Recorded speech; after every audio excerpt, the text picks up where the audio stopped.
Welcome to 10 Minutes With. It's a podcast for people who want to listen to podcasts but don't have all day.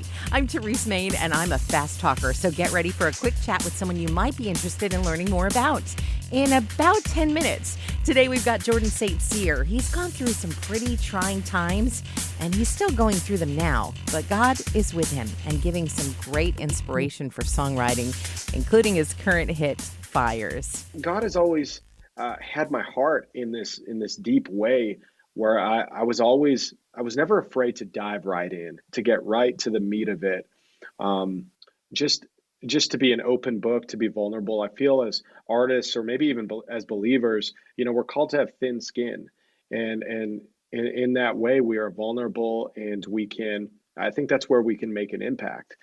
So I feel like more than a songwriter or more than a singer, anything, God has given me the gift of vulnerability, especially in songwriting. And you grew up kind of with songwriting in your blood. Wasn't your dad in the music industry? He was a songwriter and a singer, a very good piano player, guitar player, and I was just talking to him about this the other day. But my dad loved Keith Green, and he would play the Prodigal Son Suite. If you haven't listened to it, it is a masterpiece. And my dad learned that, and growing up, that's what I'd hear. This just beautiful piano music. And so while I was an athlete in my younger years, I think eventually all the music around our house that he played on our stereo system and on the piano and on the guitar and the songs he wrote just eventually had an effect in me that, I just got to the point where I'm like, I got to do this. I got to be a part of this. Let's talk about Emery, because Yeah. your daughter Emery, is she 3 now? She turned 2 November 15th. Are you in terrible Yeah. twos? I hate to ask that because I think twos are fun, but a lot of people hate that. Okay. I'm going to just throw this out there. Our boys were really easy, really easy. And then Willa, our oldest daughter, she's 5 now, or 6 now. And she wasn't terrible, but Emery.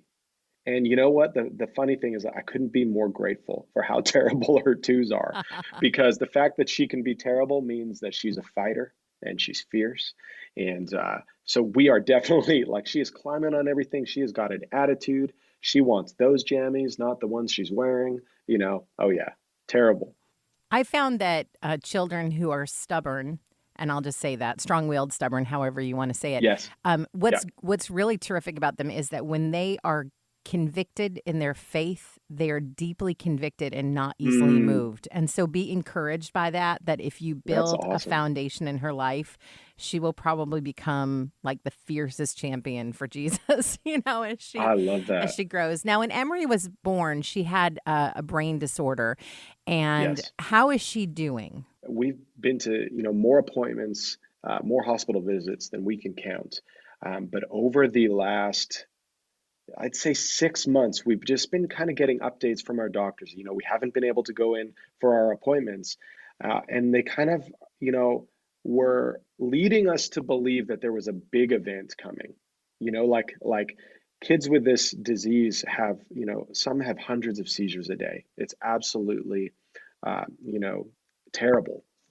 Um, but as we kept in contact with our doctor, would have these conversations, they started kind of coming up with theories as to why, things weren't happening.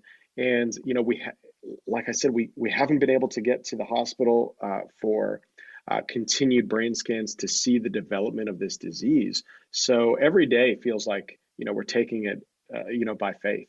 God's calling us to live in the moment. And, and he's just taking care of us. And so we're getting this information from our doctors, and they are, you know, talking about weaning her off medication, because 2 years being seizure free, you're seizure free.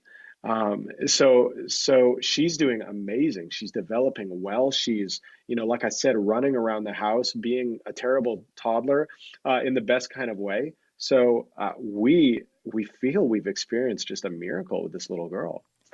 I once heard a quote that said regarding speaking, like if you were going to be a Bible teacher or something like that, that you should not speak from your wounds, but speak from your scars. That sometimes you need a little bit of perspective. You Mm, need like a little bit of victory. But you are in the middle of a very trying situation and you're yeah. a songwriter and Yeah. you're kind of on the cusp here of really making it. What are you learning in the wound? We don't speak from the idea that we're a victim. I don't feel like we are a victim of something. I feel like we were chosen. And so I think when we speak from that point of view, um, God gets the glory. We don't turn it on ourselves to fill some sort of need that we're feeling needs to be filled. Like God fills that. Are there big lessons that God is showing you that you're like, "Ooh, that could be a song"? Oh, the songs, my goodness. Like this is the deepest well I've ever encountered in my life. I think it's so deep to like so many songs will come from this moment or season in our life is because it's so relatable. We are all looking for someone to lead us out of a difficult season or lead us through or pull us out. And as believers, we know that our hope is in Jesus. And I think myself as a songwriter is I'm just someone who gets to remind people of our relationship with God. He is the giver, we are the receiver. He is the father. We will never outgrow, being a child. We will always need our father's love. And I just get to be someone, and I'm so grateful to be, to remind people of where we stand with him. I hate to use the phrase making it because I think that's like a carnal thing, and God Sure. God can make us, long Yeah. after we're not on this earth anymore. But as a musician, you've been writing for a long time. You've been, Yeah. recording for a long time, and here you are now. You have a song that's like getting noticed on the radio and people are singing it, and the natural progression is to like go hit the road and tour and That's see right. people and do live concerts and then COVID. How is that That's right. how is that sitting with you? I mean, have you wrestled with God and said, "Why now is this happening?" I don't. I guess part of me says why, but the bigger part of me already knows why. Like knows that I don't believe God is behind this. I believe God will use anything and everything to get our attention. God, what are you showing me in the season and where are you taking me? Because the time will come when I get to tour again and I get to do what I love and it's just be in front of people, share stories and hear their stories. But this season isn't that. So I can again either choose to be bitter and question. I don't think there's anything wrong with questioning, but if it draws you into bitterness and being ungrateful, that's just not a healthy place to be. And God doesn't want that for us.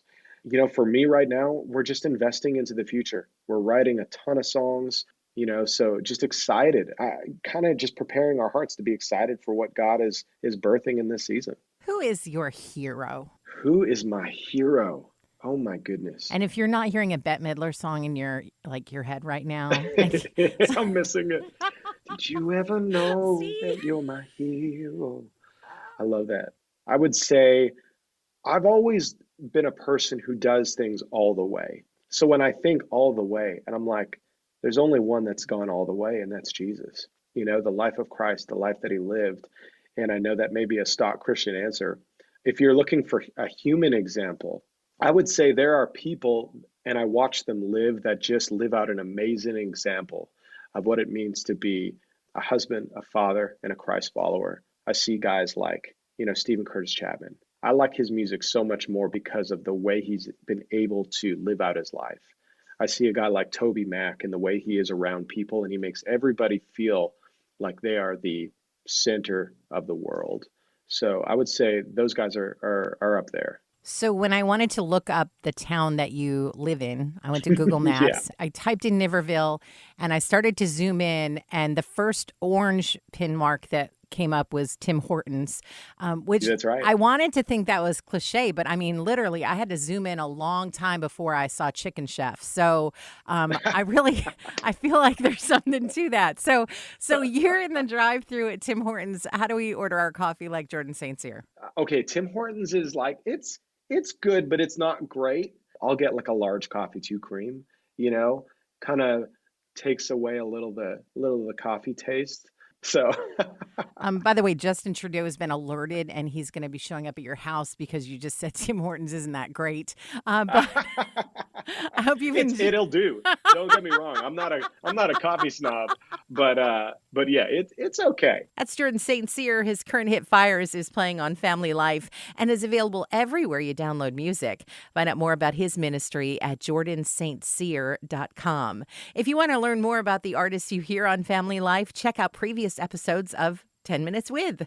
Find out where Matthew West was when he got saved in episode 4. And hear Keith Getty teach me how to speak Irish in episode 8. They're all available on the podcast page at familylife.org or your favorite podcast app.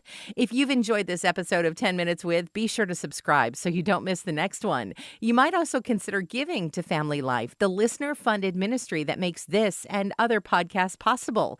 Go to familylife.org to find out more about what we do. Did you know Family Life offers a variety of podcasts? Get up to date with Family Life news or enjoy some family time with Family Life kids.